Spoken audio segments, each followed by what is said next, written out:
Everyone. Today, in our Neurosciences Forum meeting, which is being conducted along with the Indian Medical Association Academy of Medical Specialties Coimbatore, we are going to have a nice session today about the epilepsy. In Neurosciences Forum, we are conducting along with the Indian Medical Association Academy of Medical Specialties Coimbatore branch. First of all, I like to welcome the today's speakers, Dr.Ajith Cherian from Sree Chitra Institute of Medical Sciences, Trivandrum, and Dr. Visvanathan from Sree Ramachandra Institute of Higher Education and Research Center, Chennai. Every month we are conducting this one session in the Neurosciences Forum. The main aim of conducting this program was to educate our neuro postgraduate students and also to tell about the people what are all the recent trends happening. Each month we are conducting, for past 4 months we are conducting this program, and this month we thought of conducting with epilepsy as the topic, and fortunately it is an eve of the Purple Day. Purple Day is the program which is being conducted tomorrow, that is on 26th March. It is on this day that 26th March, one girl by name Cassidy Magan from Canada has made that purple should be the color of the epilepsy, and she created the awareness like that. And our meeting also has come as a on the eve. So it is nice to have a meeting as if we are celebrating for the Purple Day. So epilepsy, there are a lot of trends which are changing every day, both in medical field and also the surgical field. A lot of drugs have come and lot of technologies have come. So all these things, our speakers will be enlightening on us. I like to introduce Dr. Ajith Cherian, who is the additional professor of the neurology in the Sree Tirunal Institute. His areas of interest are epilepsy, movement disorders, headache, electrophysiology, clinical neurology, and 178 publications in national and international journals, including multiple book chapters. The citations 2,226, cumulative impact factor 648. Winner of the Tournament of Minds at World Congress of Neurology, Italy 2021. Runner-up at a Tournament of Minds at World Congress of Neurology. BMG Award for the Best Medical Team of Asia 2015 in Epilepsy. Winner Young Scholar Award for International Course in Pediatric Epilepsy 2012. Venice International University, San Servolo, Italy. Neurology India Best Paper Award at the 63rd Annual Conference, NSA 2014. That was the national conference which we conducted in Coimbatore. Correct. I think you have come at the time and won the prize also. Then short-term fellowship on cerebrovascular ultrasound at National University Hospital, Singapore. Winner travel grants from MDS Spain and USA, MDS AOS Philippines. Now it's a great pleasure in inviting Dr. Ajith Cherian to give his talk on anti-epileptic drugs medication. Welcome you, sir. Thank you, Dr. Rajesh Babu, for the kind introduction. It's always a pleasure. And without much ado, I'll go to the topic proper. So it's basically on the optimizing the epilepsy management. So newer ASMs, how to introduce them for your patient, how to do add the first add-on. Is it just random selection? So when to start, where to start, and why? What is the rationale? So this is what we'll be looking into the next 40-45 minutes.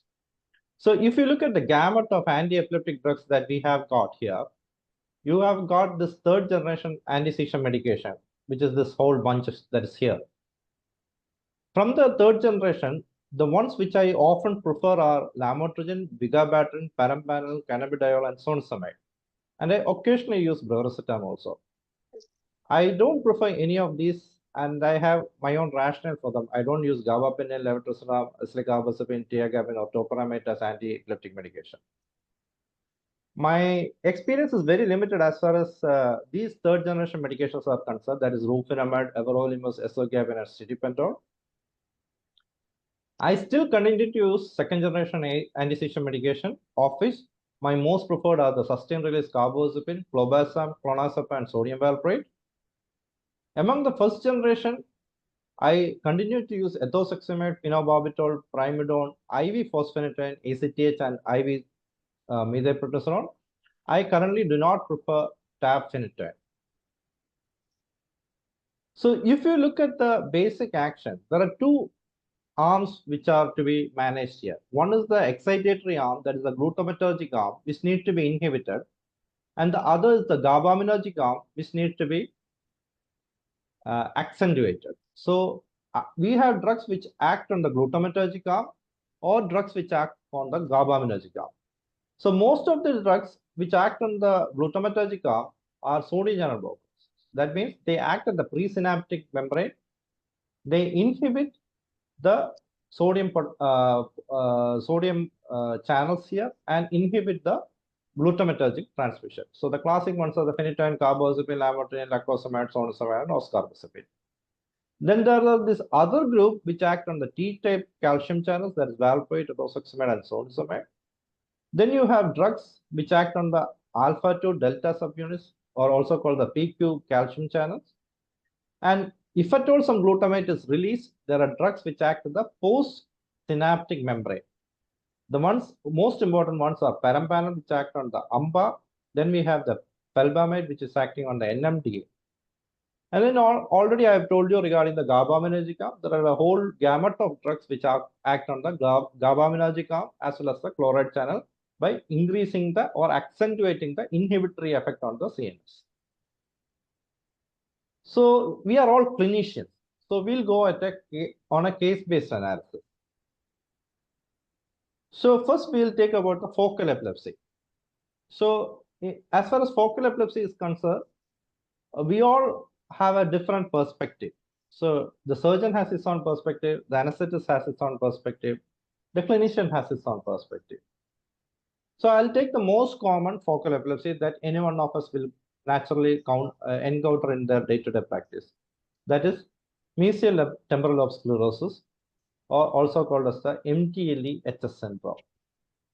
So you have the characteristic febrile seizure, a latent period, focal seizures with impaired awareness, or of epigastric rising sensation, fear, psychic, hypermotor, arrest, automatism, amnesia, rare secondary generalization, and a frequency of 1 per week, an average of 4 per month. So this is the classic dictum. So we'll go regarding what will be the ideal treatment for the focal epilepsy which we commonly encounter, that is MTLE HS. Earlier, I used to give carbamazepine sustained release. Currently, I have entirely switched over. For the past 5-6 years, I have entirely switched over to lamotrigine OD preparation. Why? The SANAT trial is one of the most important trials which compared the effectiveness of standard versus new ASMs as monotherapy in this. And they found that lamotrigine proved better than carbamazepine for time to treatment failure outcomes, and lamotrigine is a cost-effective drug for the initial monotherapy of focal epilepsy. And if you look at the entire gamut of sodium channel blockers, in fact, one of the most powerful ones is lamotrigine. And what makes lamotrigine so superior?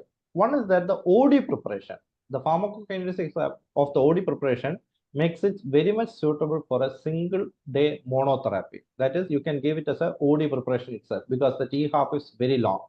It is approximately 23 to 37.4 hours. There is very less risk of any significant drug interaction as far as lamotrigine is concerned. And it causes the least sedation, virtually no dizziness, and it's a very well tolerated drug. And it causes the least executive dysfunction in middle-aged and elderly. And among all the anti-seizure medication, it is the least teratogenic of all the anti-seizure medication that have been till date studied. It is in fact superior to levetiracetam in that respect because it is the least drug-tolerant. And at an ideal dose of monotherapy, dose will be 3.5 to 4 milligram per kg as monotherapy, and it gives you a very, very good effect.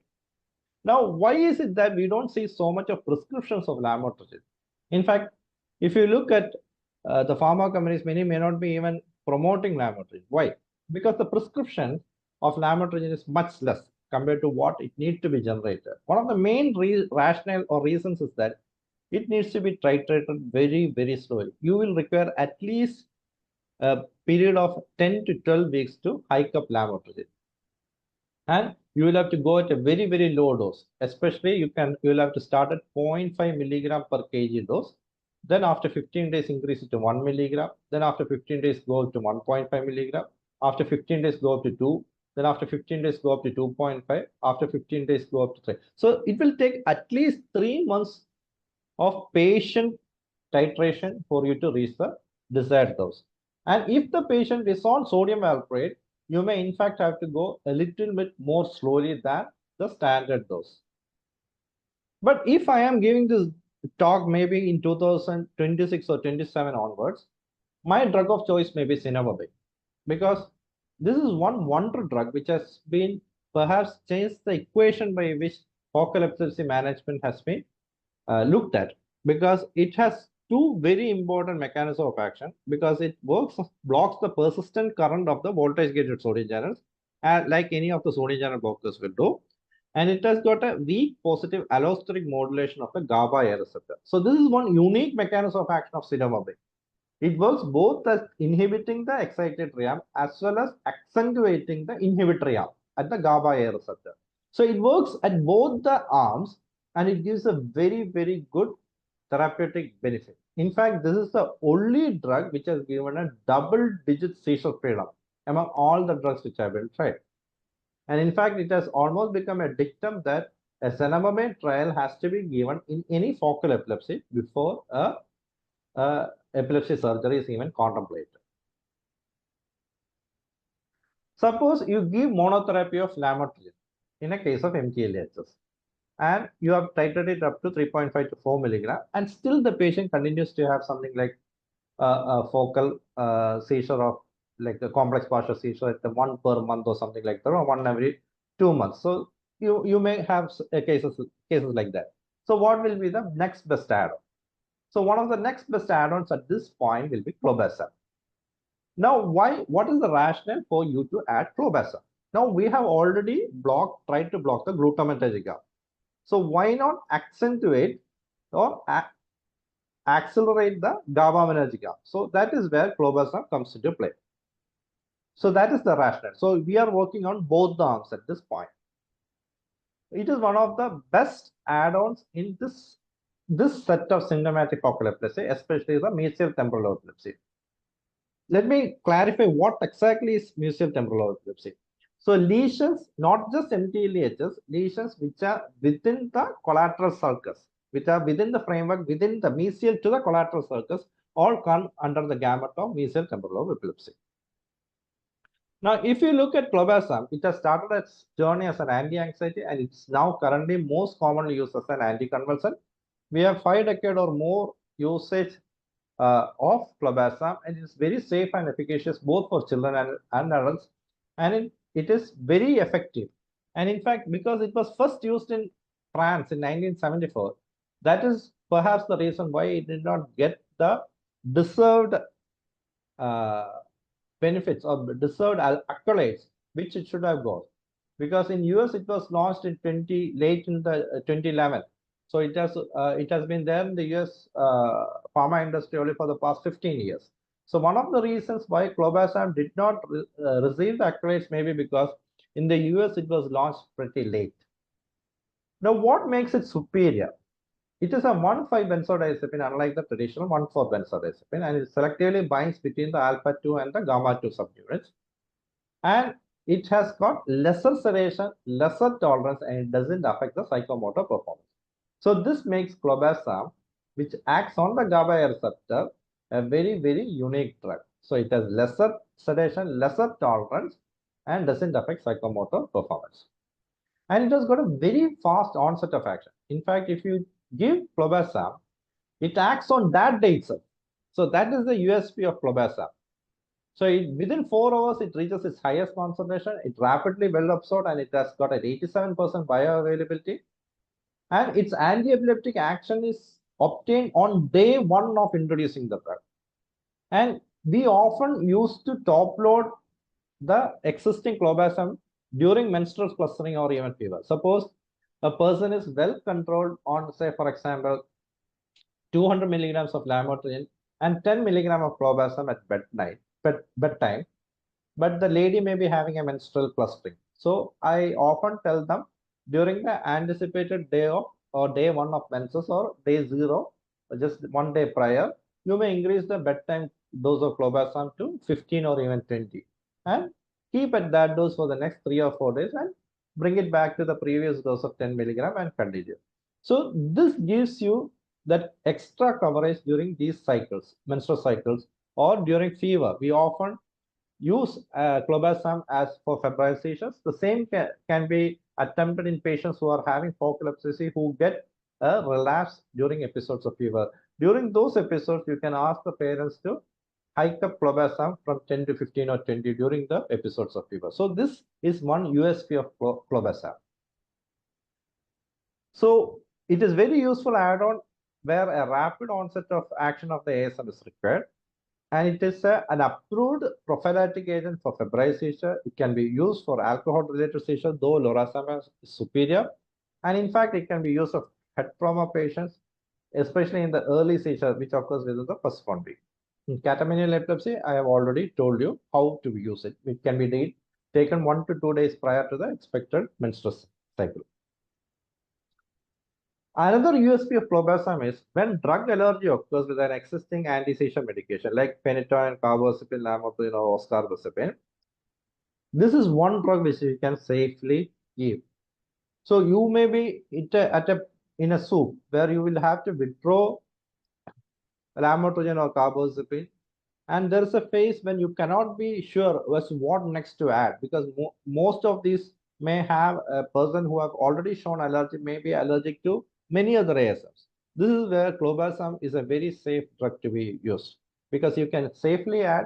It hardly ever causes an allergy, and to tide over the crisis, you can give clobazam and wait for a period of 3 to 4 weeks, by which time the allergic manifestation will subside, and then you can start another main drug in a slow step up fashion.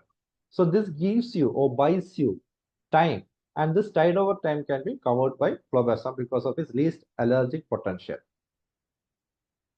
And it has also clobazam also has not got any clinically meaningful drug-to-drug interactions with drug metabolized by the cytochrome system, unlike phenobarbital, phenytoin, or carbazepine or oscarbazepine. All these 4 drugs are enzyme inducers, as you know, or valproic acid, which is an enzyme inhibitor. So clobazam does not have any of these kind of drug-to-drug interaction and does neither enzyme inducing nor inhibiting properties, and no change in drug levels of other ASMs have been documented when clobazam is added. Clobazam is also useful in CNS infections like tuberculoma when enzyme-inducing anti-epileptic agents may reduce the efficacy of anti-TB drugs. It can also be used in neurocystic psychosis. When you introduce anti-helminthic drugs like albendazole, there is an inflammatory period in the initial 2 to 3 weeks. At that point, clobazam can be used to tide over that period of inflammation. Now, is there any condition where clobazam is not preferred? Yes.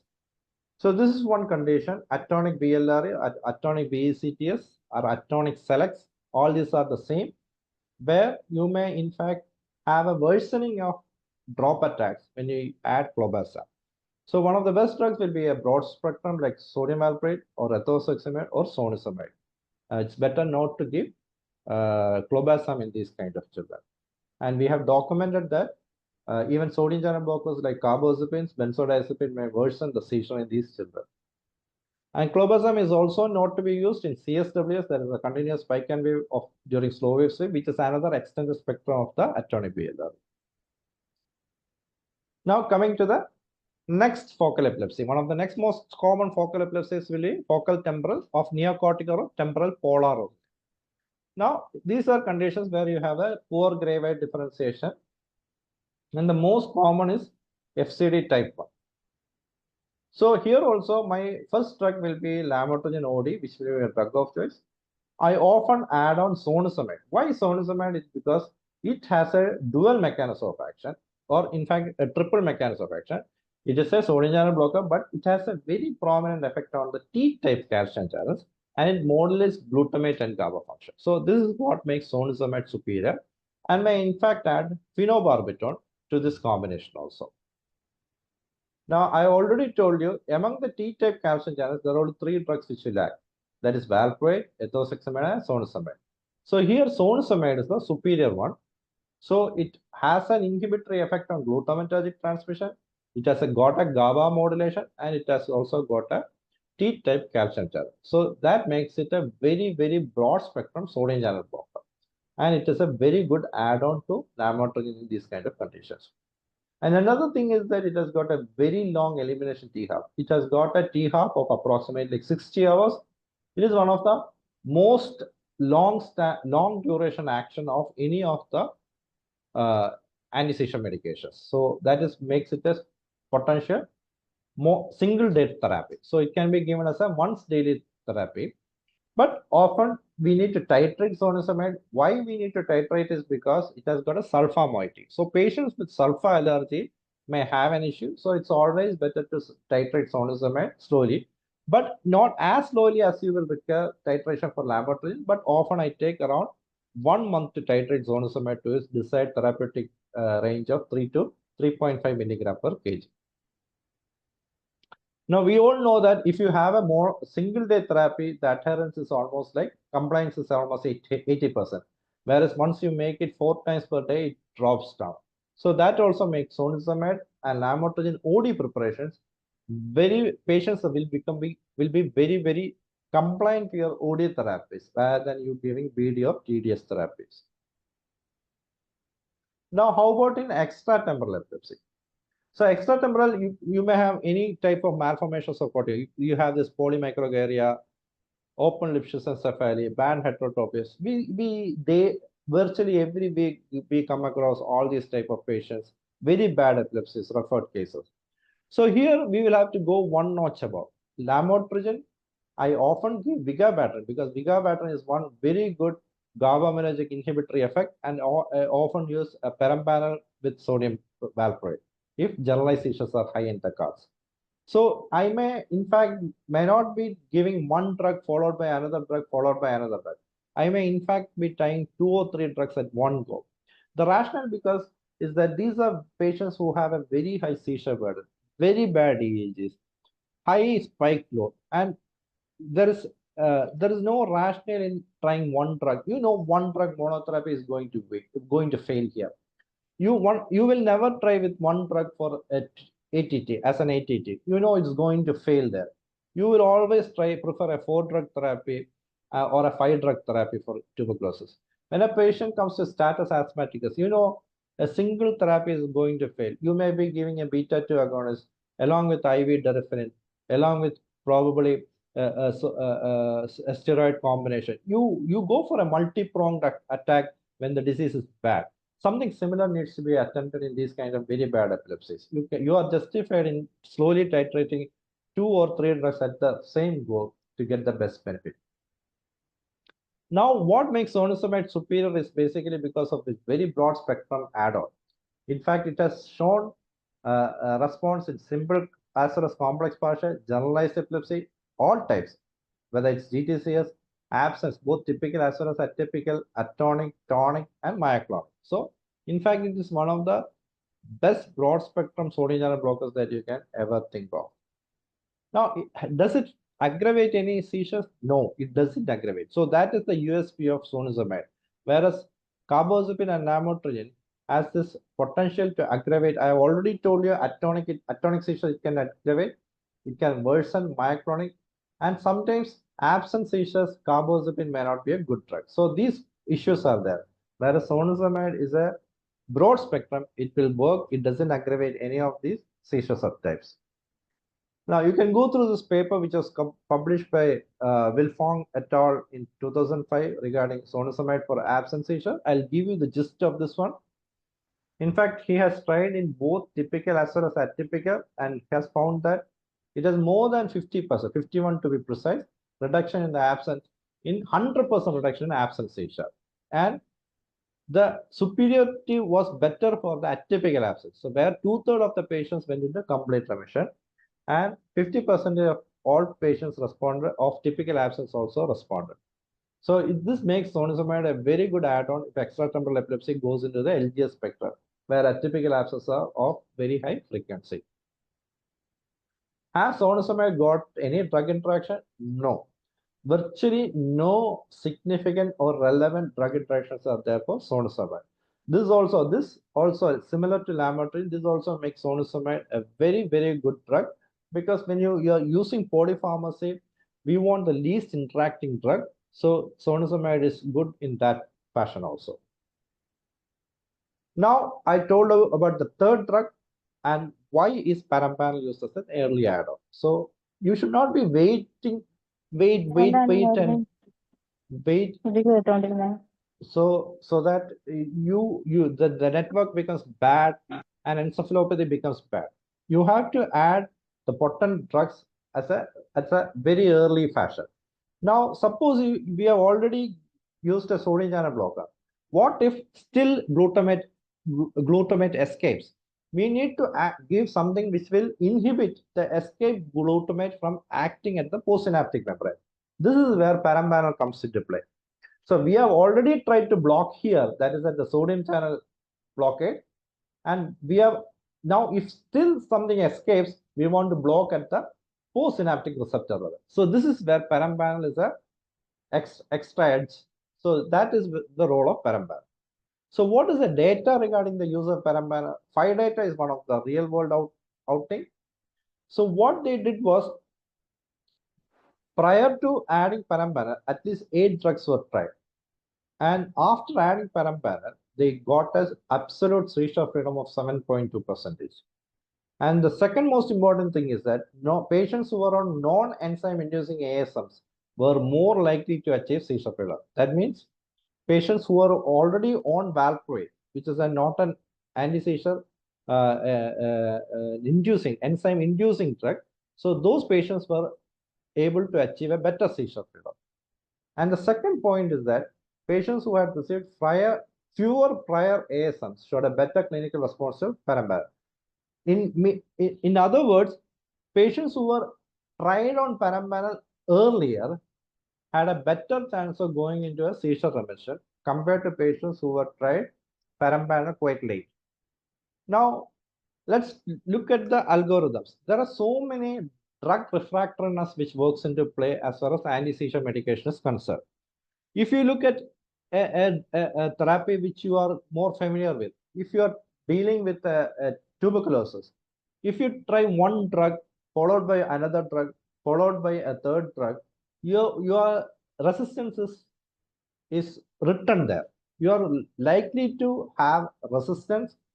You are more likely to develop a sensitive species to a multi-drug resistant species by this kind of management. So that is one of the rationales for you to start with 3 or 4 drugs at the first go.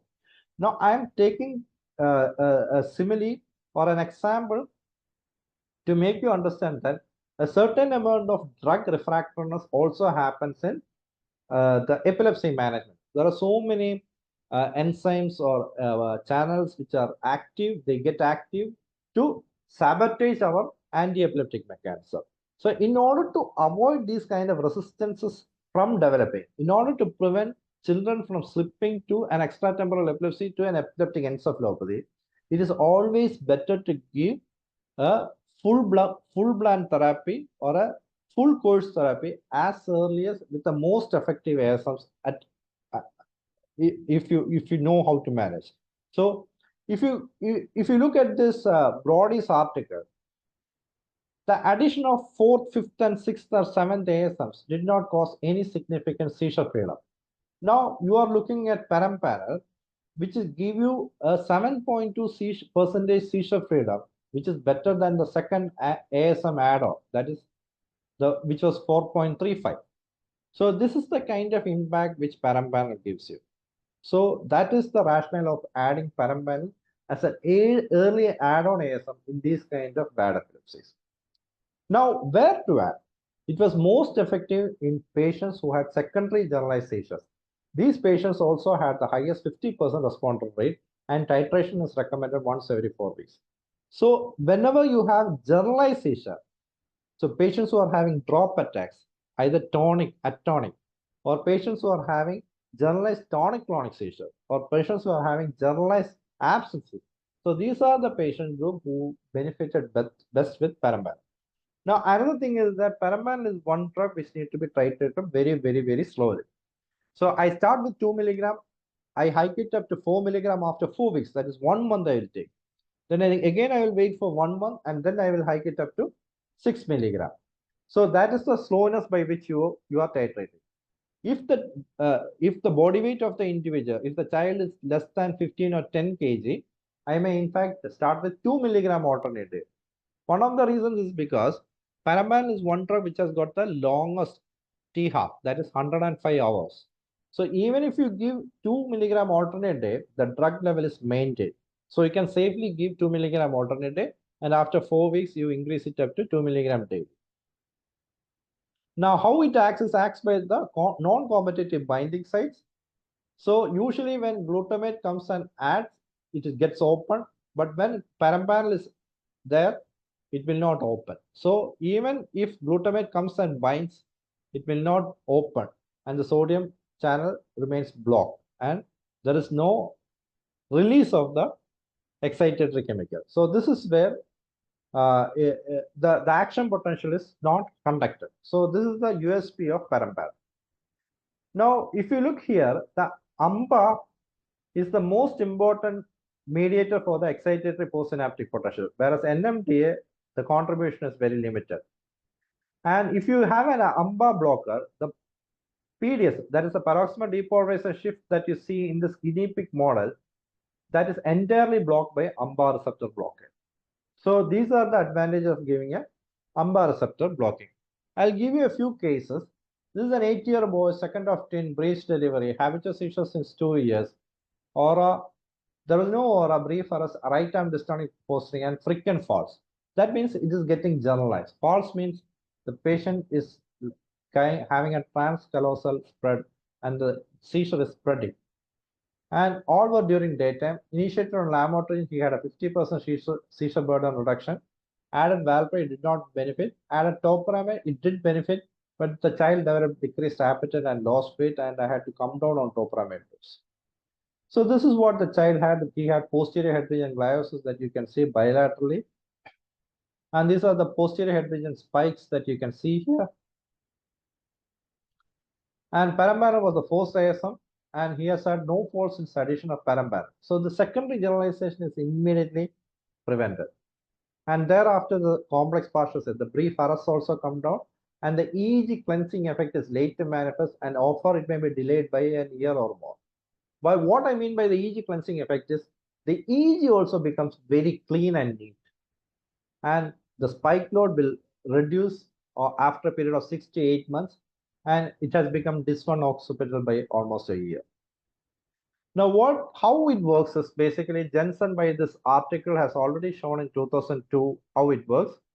In the experimental hypoxia rodent model, he has shown that there is AMPA receptor overexpression in the oligodendrocyte, and blocking of AMPA glutamate receptor reduces white matter injury and seizure.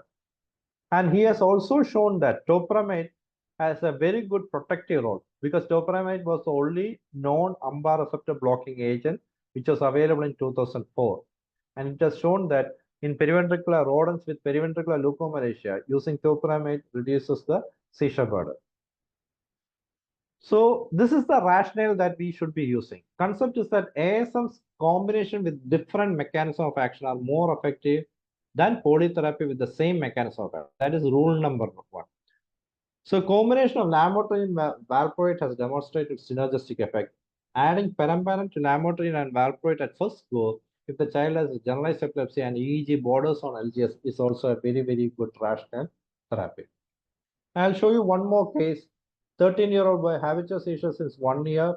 All were epileptic spasms, no aura, sudden drop attack, GTCS, and he also had extremity myoclonus. Multiple drop attacks of 4 to 6 per day.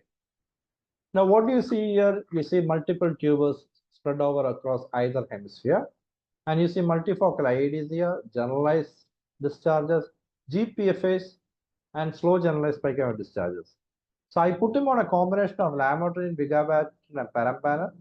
And, and perampanel, he could not tolerate beyond 6 milligrams due to behavioral issues. And he has completed 32 months of follow-up, no falls, no GTCS. And EEG cleansing effect I got after 18 months, and is currently seizure-free. So this is the best part of using this combination therapy. Another case is that of a 19-year-old girl, polymorphic seizures, no aura, supplementary motor area, FEN6 seizures, sudden drop attacks and falls, GTCS, right extremity myoclonus. Multiple daytime episodes of 4 to 6 drop attacks. She was initiated elsewhere on carbazepine, valproate, topiramate, did not benefit much. And what you see is the cleft CFS sign, which is highly suggestive of underlying cortical dysplasia that you can see here. This is FCD that you can see. We told her about the risk of deficit because it was in the premotor area, supplementary motor area. The parents were not willing for a surgery. Perampanel was tried, and she completed, titrated from 2 milligram to a total of 4 milligram. No falls or GTCS in addition of perampanel, but she continues to have one extremity myoclonus, approximately 1 per month. The parents are fine with that. So take home from the case 2 and case 3 is that when you have bihemispheric lesions or lesions which are close to the electron cortex, why I'm stressing on these 2 types is that when you have bihemispheric lesions, it's a very, very difficult proposition to find out which is the active one, which is the inert one, or are all active, who is more active. It's a very, very difficult proposition. So there you go with the best drug therapy. When you have lesions very close to the electron cortex, no parent is going to take hemiplegia as a bargain or a barter for a seizure freedom. No patient will take aphasia, or no patient is going to take a visual blindness as a barter for seizure freedom. So when you have lesions very close or on the electron cortex, judicious use of anti-epileptic therapy, and in these cases, perampanel works better. Now, earlier the better. So use perampanel as the first or the second add-on. It reduces improves your chance of getting into seizure remission. And I already told you, using valproate, which is an enzyme inhibiting agent, versus using an enzyme inducing like carbazepine or phenytoin. Using valproate along with perampanel has an added advantage because the perampanel levels are higher, and then there's a better chance of patient going into remission. Now, lamotrigine and zonisamide do not influence perampanel level. Whereas if you see carbazepine, there's a 2.75-fold reduction. That is because of the enzyme inducing property of carbazepine. And when you use oscarbazepine, it's a 1.9-fold reduction. And when you use phenytoin, it is a 1.7-fold reduction. So when you use these enzyme-inducing agents, you may have to push perampanel to beyond your targeted therapeutic dose. So if your targeted therapeutic dose is 6, you may have to push it to 8 or even 9 milligram. If your targeted therapeutic dose is 4, you may have to push it to 6 or even 7 milligram, because otherwise you may not get the desired drug level of perampanel when you are using enzyme-inducing agent. So this is something which you need to keep in mind. Or better option is to give a drug, a sodium channel blocker, which has absolutely no interaction like lamotrigine or zonisamide along with perampanel. I'll show you some rare cases where drugs have made wonders. This is a 60-year-old man, triple vessel coronary artery disease, had flash multiple edema in the cath lab, had cardiac arrest, and he was resuscitated. And you can see what he has. He has got this very generalized jerks, myoclonic jerks, very classically what we call as the Lance Adams attacks. And he was, when I saw him, he was already on 1,500 milligrams of valproate, already on 2 milligrams of clonazepam, despite which he continued to have this Lance Adams attacks. And he was so disabled, so dependent for all his activities of daily living. And what did we do? We added him on paramparel. And you look at the remarkable benefit that 2 milligram of paramparel has obtained. So he started ambulant, he was ambulant. A little bit of bounciness was still evident. So I pushed it up to 4 milligram, and you can see that he is totally independent for his ambulation, and he is doing fine on 4 milligram. And I could bring down sodium valproate from 1500. I could in fact taper and stop, and he's only on a very small dose of clonazepam of 0.5 milligram at bedtime. So this is the remarkable improvement with paramparel as given in this kind of Lancet time. So already there are papers of paramparel in chronic post-hypoxic myoclonus. I'll show you another rare case of a 26-year-old gentleman with seizures since 15 years of age. Aura fear tonic by uptoning of eyeballs with GTCS, and he had nocturnal with a seizure frequency of 2 to 3 per month. And what you see is the right temporal IEDs that you can see, and you can see that there are frontotemporal IEDs that you can see. And he had what is called as the FCD, right temporal polar FCD with a secondary MTS. And he also complained of burning paresthesia of the lower limbs while sitting, and maximum towards the evening, and was disturbing sleep. And classically, he had the RLS features. He was initially put on gabapentin. He had augmentation of symptoms when pramipexole was added. And as he had a score of 21, I started him on a secondary. I ruled out secondary factors like peritone, renal function tests were normal, and NCS ruled out peripheral neuropathy. Put him on paramparel at 4 milligram, no further seizure, and an 80% improvement in his RLS symptom, and sleep improved dramatically. So RLS can be associated with right temporal lobe epilepsy, and it occurs more frequently and more severely over the right compared to the left. It is 4.6 times more higher chance in the right TLE. And RLS symptoms as well as seizure burden will dramatically come down when you add paramparel in these conditions. So where paramparel works well, I have almost more than 360 patients on paramparel. It especially responds when you have generalized seizures, fall, tonic, atonic, or GTCS.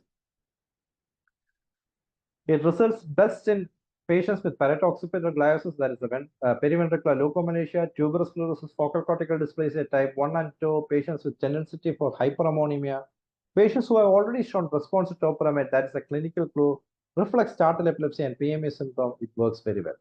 But paramparel may not work in hypomotor seizure. In TLE, MTLE HS, I never mentioned paramparel because it will never work in those kind of seizures. In pure hypomotor, pseudotemporal, insular, hypothalamic hamartoma, paramparel will not work, and it's going to be a failure. Patients who have failed topiramate trial in the past, paramparel is more likely to fail. In post-encephalitis sequelae, it is going to be a failure. It has failed in all the cases where I have tried.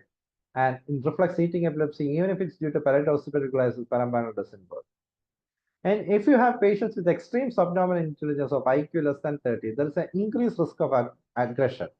So what you need to do is mildly reduce the dose. Maybe if at 6 milligram you had the aggression, you may reduce it 5 milligram or even 4 milligram, and that will manage. There is no need to stop the drug. I will quickly mention two, three other drugs which I often use. Why vigabatrin as an add-on? Now, vigabatrin is not only indicated for tuberous sclerosis. US FDA has given approval of vigabatrin in all adults and pediatric patients more than 10 years who are having refractory epilepsy. Now, there is a rationale why you use vigabatrin. Now, I often use vigabatrin. I titrate it and maintain it for 3 months, and I ask them to come back after 3 months. If vigabatrin at a dose of 50 to 60 milligram has shown a response, I push the dose up to 75 to usually 80 milligram, and usually I get the best results at that dose. Now, why is it very important? FCDs, refractory FCDs, are currently classified as part of the mTORPathies. Tuberous sclerosis is a very classic example of an mTORPathy because tubers are nothing but dysplastic lesions. And vigabatrin has shown reduction in the activation of the mTOR pathway in animal models, and vigabatrin is a very, very good therapy in refractory epilepsies due to FCDs. So this is something which you can read on. So there are papers on vigabatrin mTOR inhibition. Briefly about cannabidiol, where and when to use cannabidiol. It has got a very unique mechanism of action. It inhibits the lysophosphatidylcholine inositol, which is a neurotransmitter, from binding to GPR55. It also inhibits the T-type calcium channel. It enhances the adenosine-mediated signaling also. So it has got its 3 very important mechanism of action, and it also has an action on the TRPV receptors. And it has got a bioavailability which can be increased by using a fatty meal, which will increase it to 25%. So there are three types of epilepsies which can be used where cannabidiol is of perhaps the best use. One is Lennox-Gastaut syndrome, second is Dravet syndrome, and the third is tuberous sclerosis.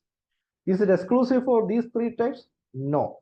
You can use it for any type of treatment refractory epilepsy. In fact, if you look at Devinsky's initial papers, he has maximally used for other types of treatment refractory epilepsy. So you are justified in using in other treatment refractory epilepsies also cannabidiol. Now, there is a high percentage of withdrawal. Up to 1/3 of patients where I have used cannabidiol have withdrawn either because of side effect profile or lack of efficacy. So always keep it in mind. Recently I have got more than 30 patients on cannabidiol. Almost 1/3 have withdrawn due to either lack of efficacy or due to unpleasant side effects. An excellent outcome have been obtained with post-encephalitis sequelae and survivors of fires and Dravet syndrome. Now, a word about brivaracetam. I very rarely use brivaracetam in post-stroke seizures, epilepsy in the elderly, cerebral venous sinus thrombosis with acute symptomatic seizures, tumoral metastasis with seizures, neurodegenerative conditions like Alzheimer's if drug interactions are a concern.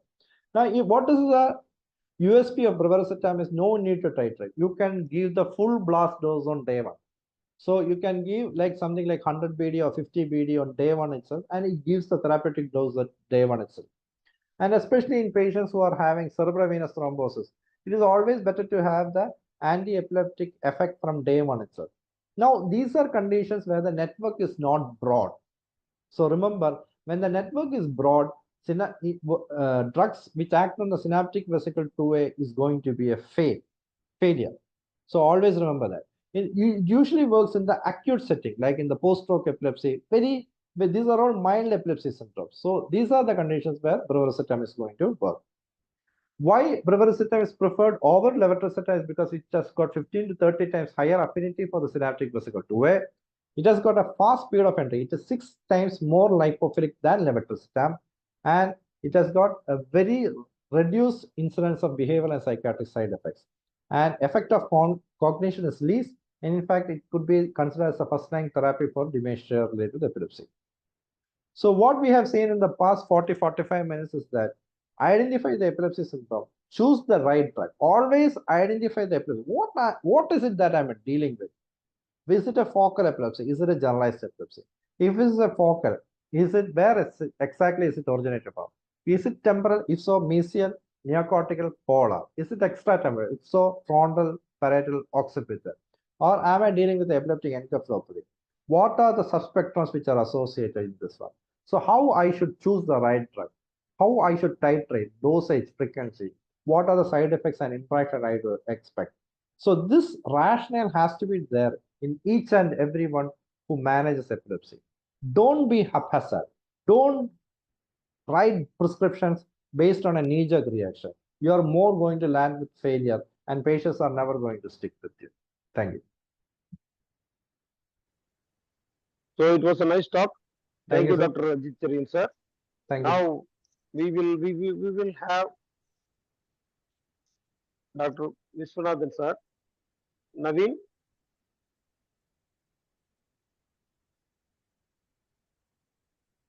Dr.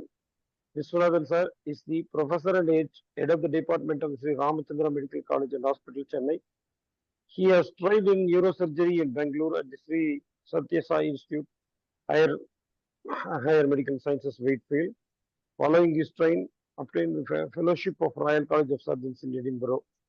Was a fellow of King's College of Hospital, London, and Walton College of Neurology and Neurosurgery, Liverpool, in functional neurosurgery. His areas of subspecialty interest is in epilepsy and functional neurosurgery.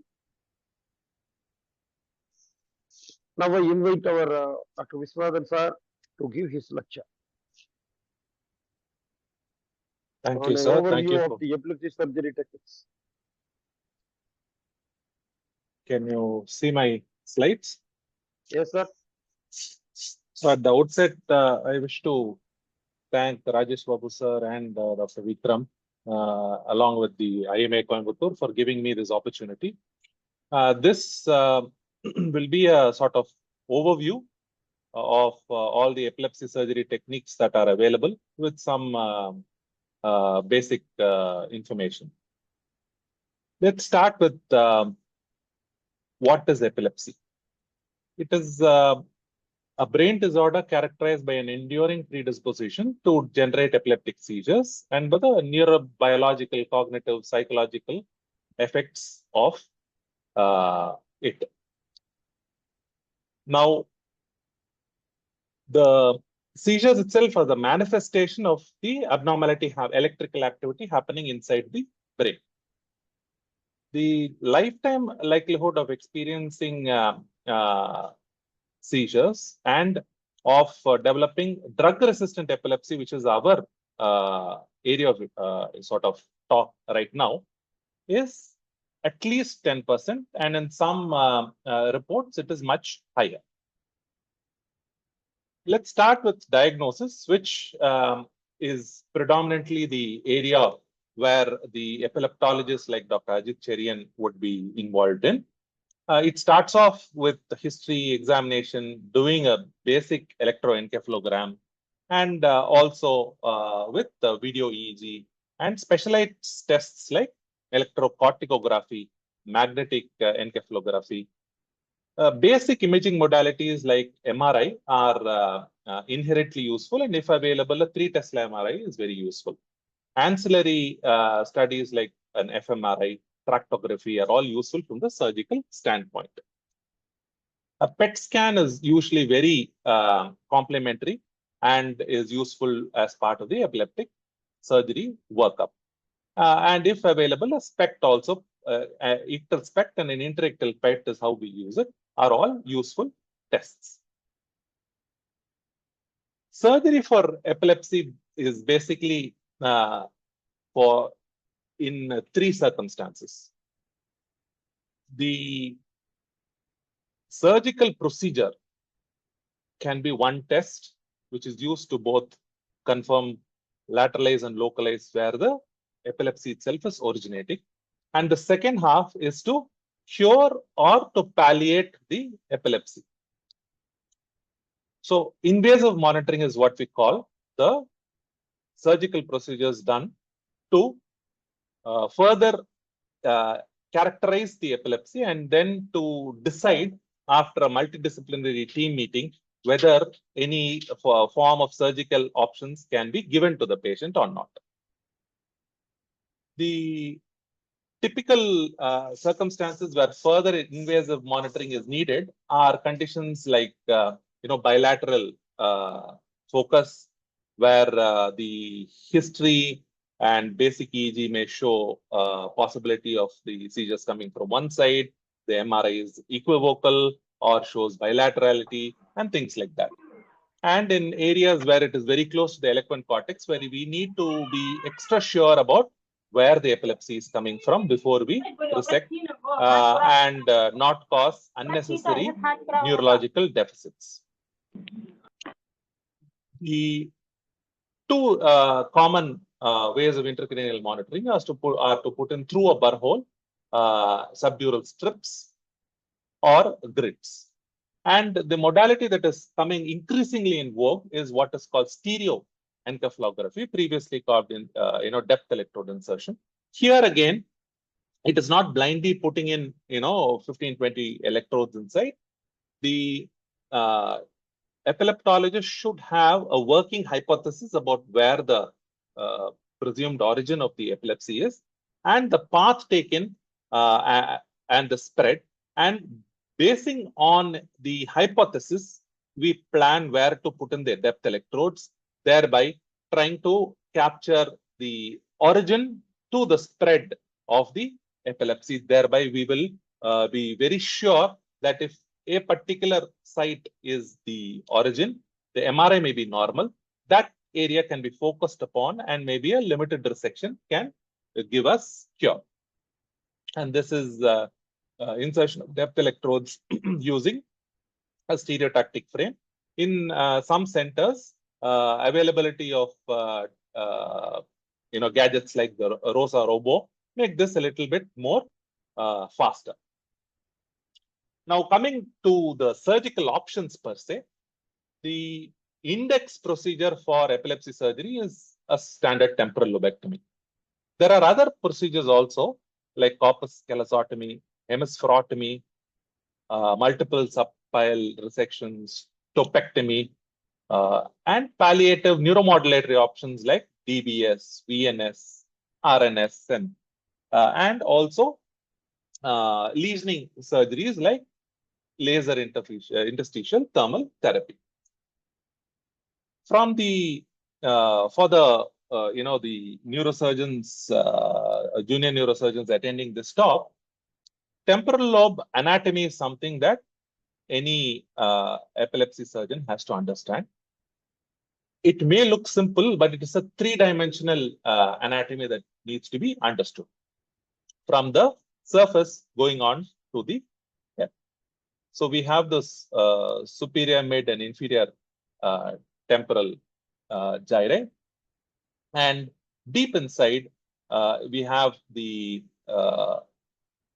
temporal horn, and in deeper to that will be our hippocampus, the head, the body, and the tail.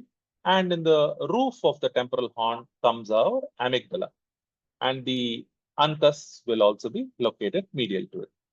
Again, the MRI showing the anatomy, and the structures which are to be removed for mesial temporal resection are all the structures which are medial to the collateral sulcus, that is the parahippocampal gyrus, the subiculum, and the hippocampal formation, and all the structures inferior to the temporal horn.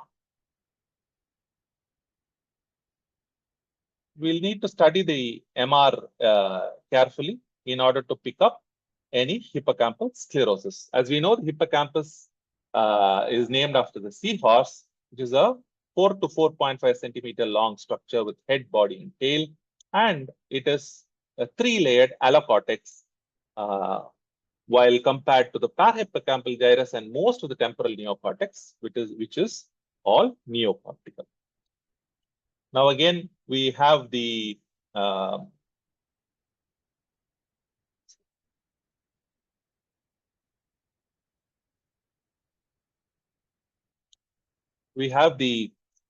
coronal diagrammatic representation here of the mesial temporal structures, and the choroidal fissure is present, and the fimbria of the fornix and the alveus is something that we will encounter initially once the temporal horn is entered, and once the gentle dissection of the fimbria and the fornix will help us enter the hippocampal sulcus, and thereafter rapidly down to the subiculum and the parahippocampal gyrus, and we may be able to remove the entire mesial temporal structures en bloc.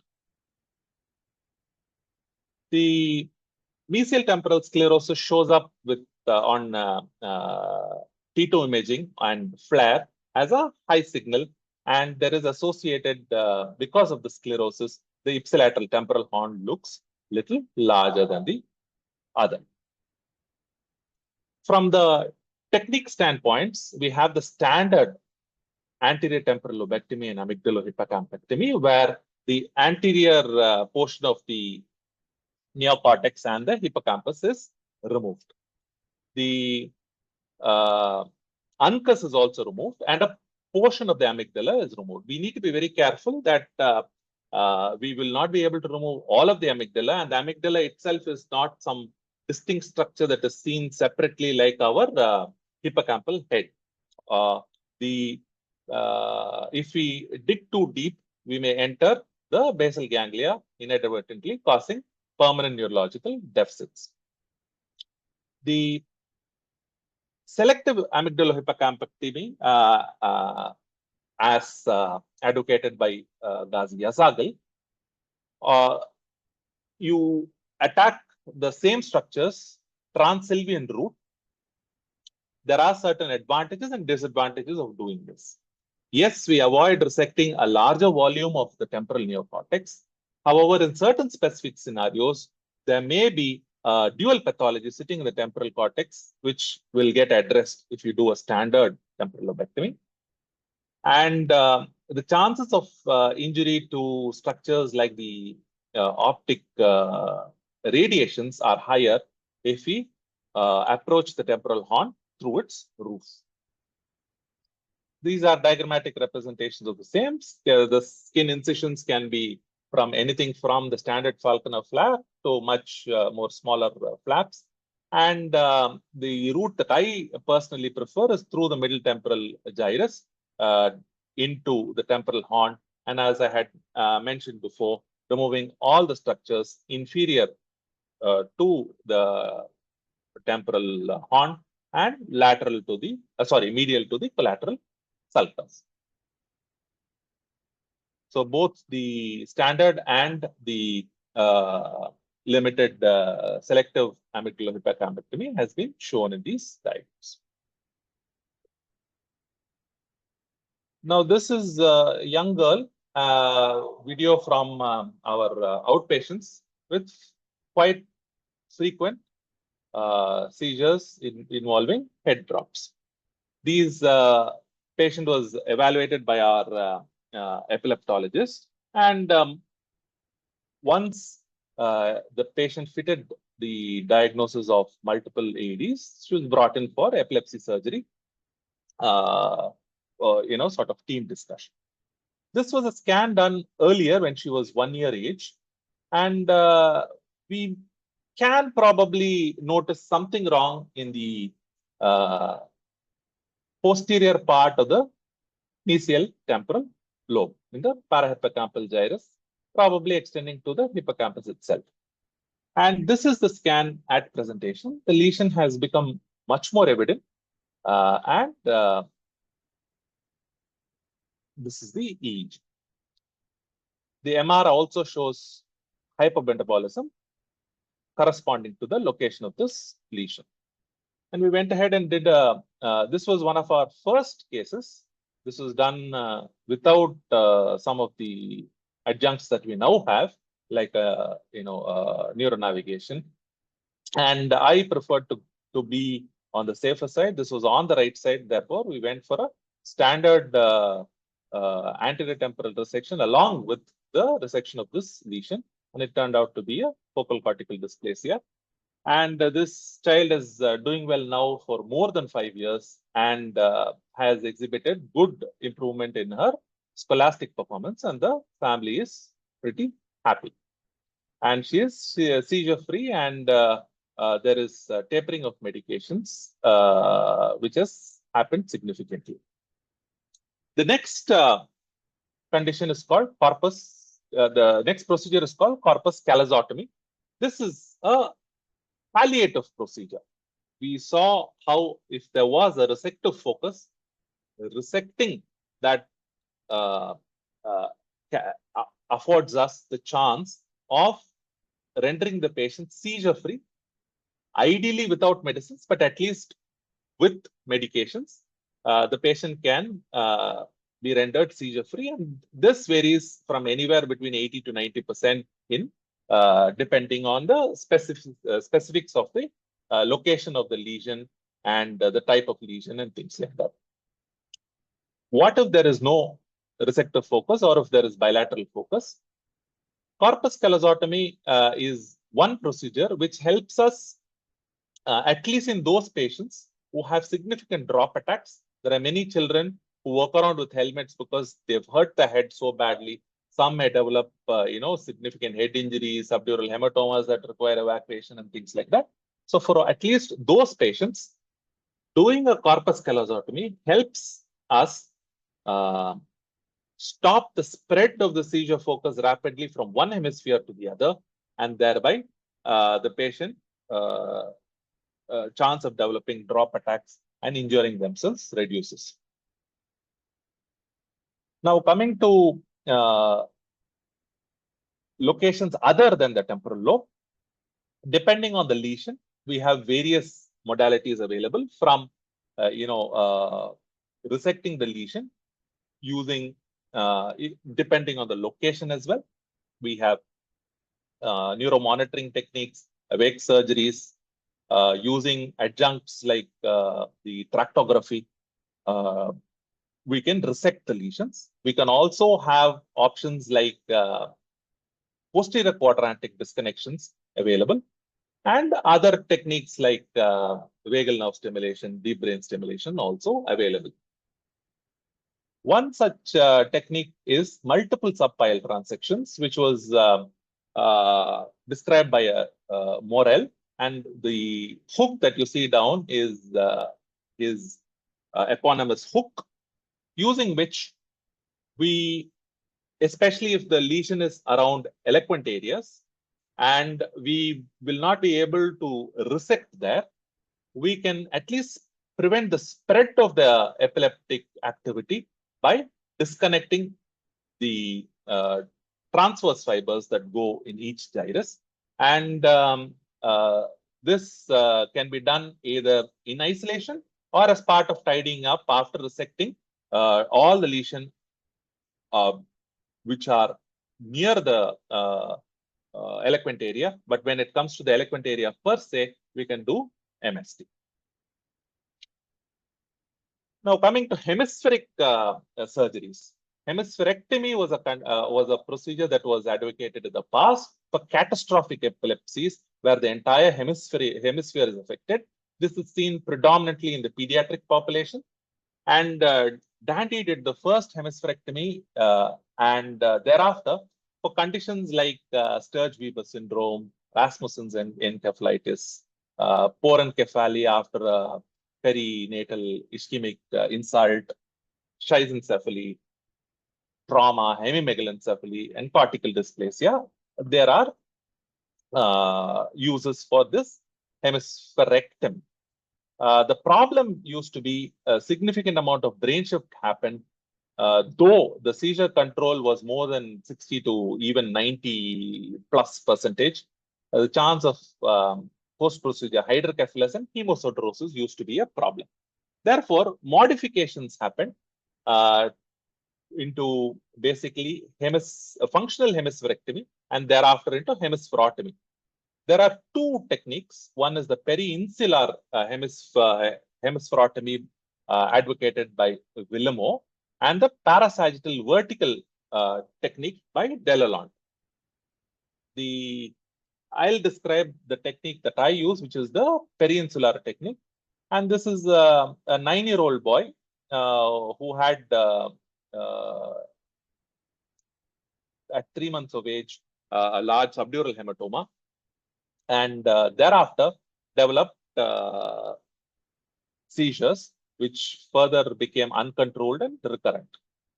And he failed multiple anti-epileptic drugs, and at the time of presentation had about 4 to 6 episodes every day. He had significant deterioration in his activities of daily living, and his developmental regression also happened. He already had a hemiparesis, and he underwent video EEG, which showed false lateralization to the contralateral hemisphere. This hemisphere was so badly damaged that hardly any EEG activity was seen, and only the contralateral hemisphere had activity. So this is the MR picture showing a very damaged, pretty much useless hemisphere, which was producing catastrophic epilepsy. And this is a video of his one of his seizures during admission for monitoring. And this is his EEG report. So we performed a functional hemispherotomy for him, and after our MDT meet, and this was a porencephalic cyst causing the hemispherotomy. Now I'll show you a video of hemispherotomy. This is not from the same patient though. It's a very fast video, 8x speed. so that we don't waste too much time with the steps of the procedure. So we are opening up the sylvian fissure at the base. You're seeing the optic nerve coming up there. And once that is decompressed, we're seeing the ICA. We go ahead, once the CSF is let out and the brain is lax, we go ahead with the anterior temporal resection, which is basically what we discussed first. The standard anterior temporal lobectomy is what I perform. And then enter, once the uncus is resected, we enter the temporal horn. And once the temporal horn is entered, we start dissecting it gradually. You can see CSF coming out from the temporal horn. You can see the choroid plexus there and the choroidal fissure there, anterior choroidal point. You can see the under the subpial resection, under the arachnoid, you can see the blood vessels there. At the anterior portion of the resection, it will be the anterior choroidal artery. And as the hippocampus is being resected, it will become the PCA. Once that is done, we sequentially open out the entire lateral ventricle. And thereby, what we have done is all the cortical fibers, projection fibers going from there to the thalamus is all disconnected. The entire corona radiata is disconnected. That is what we are doing. We started initially from the temporal horn. Now we are going to the frontal horn and doing the same.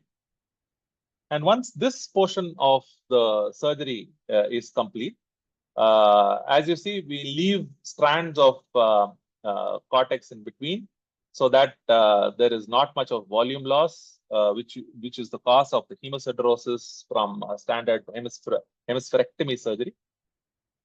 However, we need to ensure that underneath that, we sort of see through the tunnel and remove off all the, disconnect all the white matter. Now, once this is done,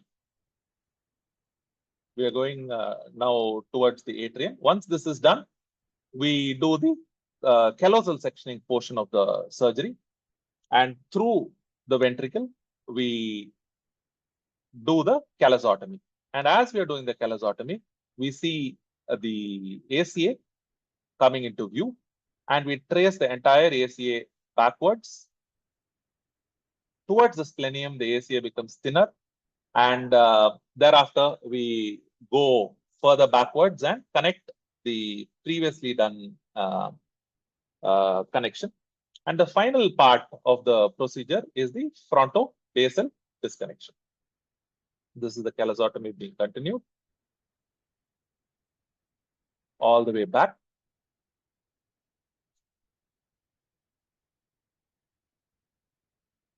And finally, the fronto-basal disconnection is done to complete the procedure. So this is our case scenario that I had said. These are the post-procedure images, and this is post-procedure EEG.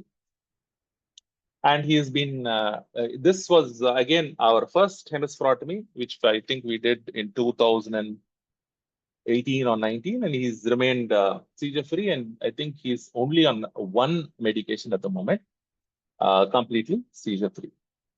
The patients do develop worsening of the hemiparesis, which with physiotherapy improves, and he's back to his normal pre-surgical state of functioning.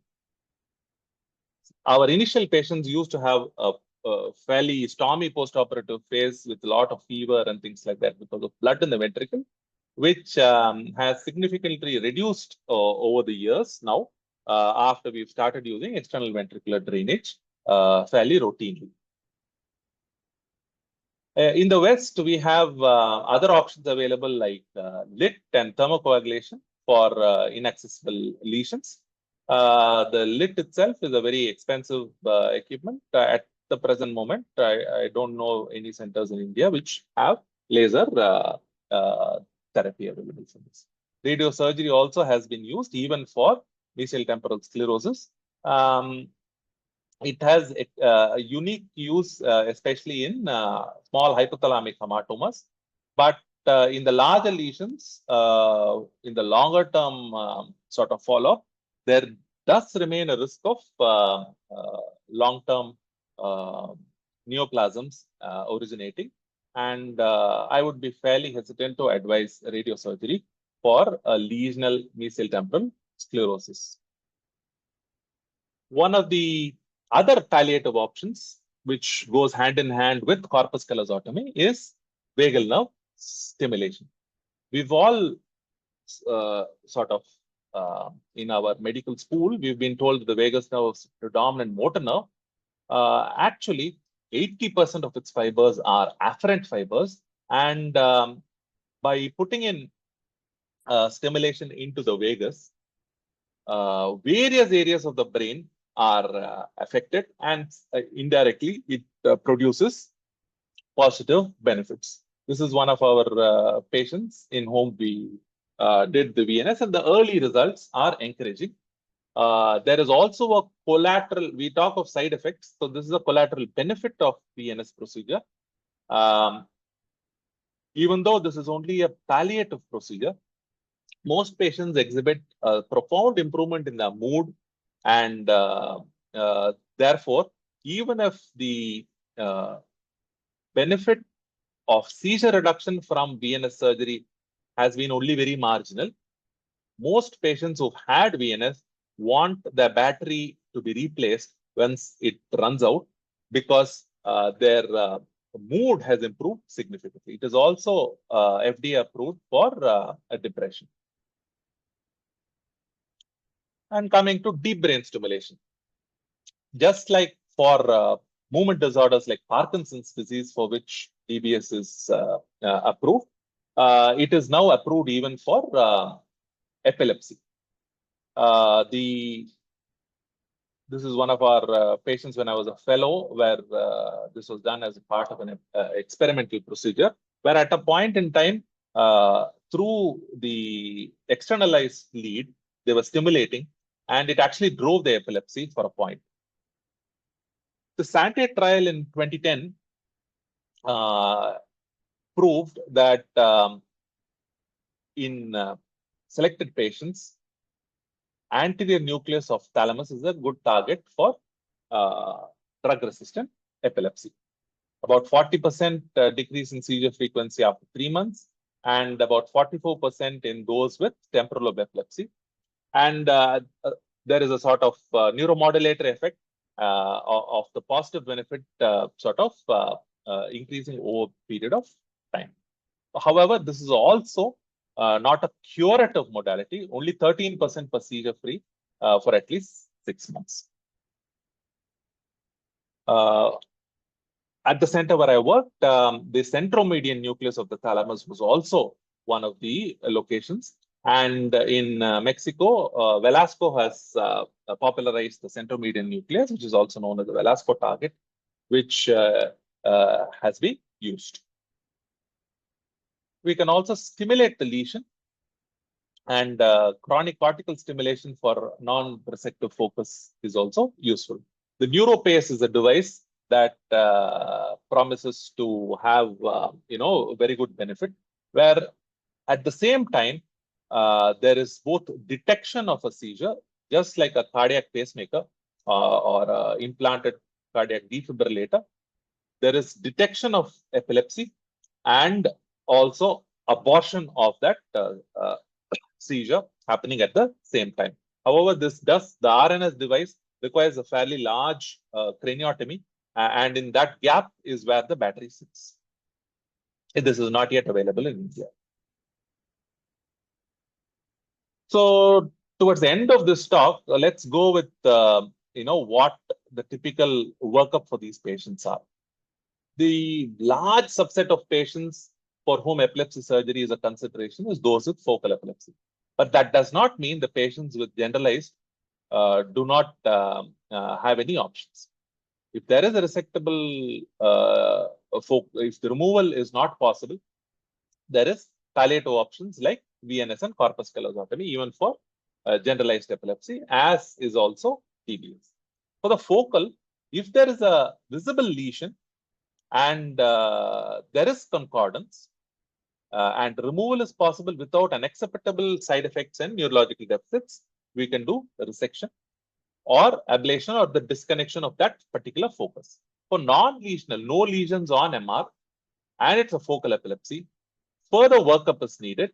And after the further workup, they come into the same sort of portion of the flow chart where we have the same options. For those in whom no resective curative options are available, they get into the palliative arm of the treatment. Just to conclude, what is the outcome of epilepsy surgery? This is from the team that I've worked with in Walton. Almost 3/4 of their patients had a greater than 50% reduction in seizures. And it was maintained in 70% at 10 years after surgery.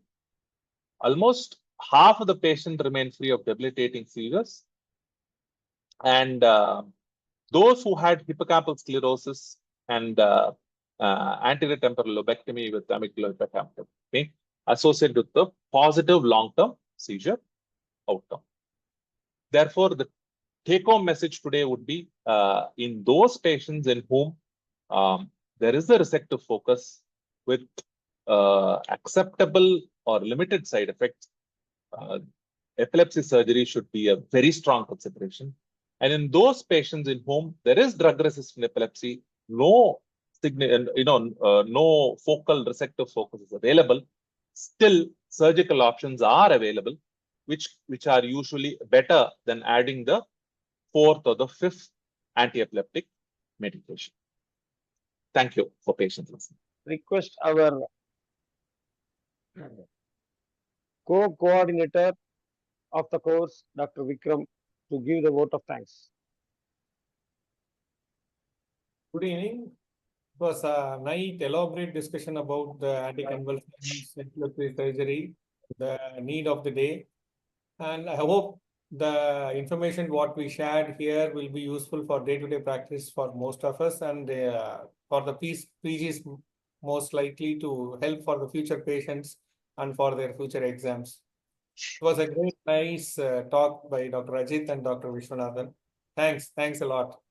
Hope to have more of your lectures in future series. Thank you. Thanks a lot. Thank you, Dr. Ajith Cherian sir and Dr. Visvanathan sir. Thank you, sir. Thank you so much. Thank you so much. Right. Bye, Viswanathan sir. It was great to hear you. Thank you so much. Thank you, sir.